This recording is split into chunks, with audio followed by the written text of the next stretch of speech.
G'day guys, Steve Morgan here for Fishing Monthly magazines. Only a few weeks after the annual Quintrex dealer conference. Now, we brought you some information about that in the magazines, but we didn't get the chance to have a real detailed view of some of the boats. One of the ones that really caught our eye was this 530 Stealth Hornet, powered by the new G2 Evinrude with power steering. And I've got Nathan Shaw with me. Nathan, these are basically your favourite kids, aren't they? The new models.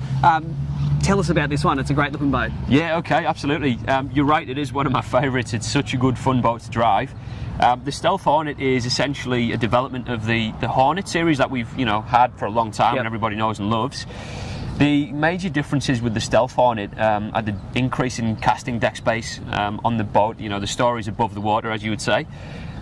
We've got an increase of basically 100% in the front. We've carried that casting platform back to where the consoles are. Yep. And then at the back of the boat, we've doubled the casting platform in size by having a fold over function, which hides the seats basically. Yep. So almost the entire deck is casting space. Yeah, look, and don't be fooled, this is a boat that is set up for serious fishermen. There is a lot of deck space. We've seen over the years various boat companies try that version of the fold over back deck. I think some of the sister companies in Telwater have tried it before. It's going to be interesting to see how that goes on the water. But for me as an angler, one of the most interesting things is how you've binned the old rod lockers on the side of the boat and you've gone with that under deck design. Tell us about that. Yeah, well, this one specifically, with it being a dual console model, the optional second console there, we've actually put the rod locker under the floor in between the two consoles, so you can fit 6 rods in there, up to about 8'6". Yep.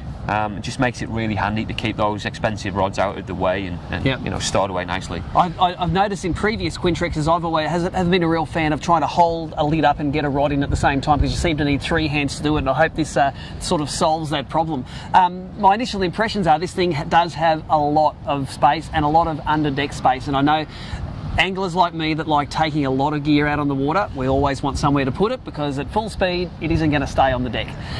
So like we do at all Fishing Monthly tests, we are going to get this on the water, we're going to put it through its paces and come back to you with some opinions.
Well, what a great day it is for boat testing on the Gold Coast Broad. We've got 15 to 25 knots of wind versus tide. We've got a big tide at the moment with it coming up to the full moon, and it's really ideal conditions to test this Stealth 530 in some real world conditions. It's not always flat and it's not always calm, and every boat seems to go well on the calm water. So the first run we did back against the wind and tide in this boat at 3/4 throttle, I was actually sitting on the floor in between the two seats, and I didn't get beat up, and I was pretty surprised about that. It's a well-built boat, it's a strong boat, and it doesn't break my back. And I've been in a lot of tinnies that I would have been scared doing that run in my boating career. So I think that heavy build, there's a lot of aluminium in it, there's a lot of plywood in it, and that weight makes it run really well.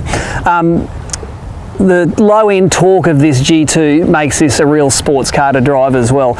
Of course, Telwater and the manufacturers of Quintrex, they are the importer now of Evinrude outboards, and they work very closely together to make sure it's the right outboard for the right boat. this G2 in that sort of 3,000 to 4,000 RPM range has a lot of punch, and of course getting out of the hole, it only takes a couple of seconds for this to get out of the hole, so it's a great package. Always takes a little bit of time to get used to the power steering as well in this boat. I come from boats that have the hydraulic steering, and every time I get into a boat with a G2, I'm really impressed with how light the steering is, and that's not just at idle, that's at full noise, that's trimmed into corners, that's driving this boat hard. And combined with that iTrim feature, this makes this a very easy boat to drive. In the old days, you'd have to know how to drive a high-powered, low-profile boat. Nowadays, you can sort of do it one-handed, and whether it's the kids driving it, the wife, or dad when he's going fishing, you're not going to have any dramas with the steering torque in this motor. Of course, there's massive storage in this boat. You can see now in these cutaways, nearly every part of the deck has storage under it, but I'm particularly impressed with the way the rod locker has been set up to hold half a dozen nice rods, because let's face it, guys that have boats like this have $1,000 outfits. They want to keep them out of the way, and they don't want them to get beaten up when they're on the water and on the road. I would love to have totally dry storage in this boat, and still the storage isn't totally dry, but it's as good as you're going to get in a boat that hasn't got the recessed wells at the side to channel the water aside. It's all of the little things in this boat though, and they're things that Quintrex have learned over their last decades of making boats like this that make it really nice. I like the fact that there's no welded on cleat at the front of this boat anymore. It's a nice pop-up cleat. If you don't want to anchor, none of the anchoring gear is going to get in the road of your fishing or your fly fishing. Of course, I've said I love the rod locker design and how it uses some of that sort of dead space, which is right in the centre of the boat.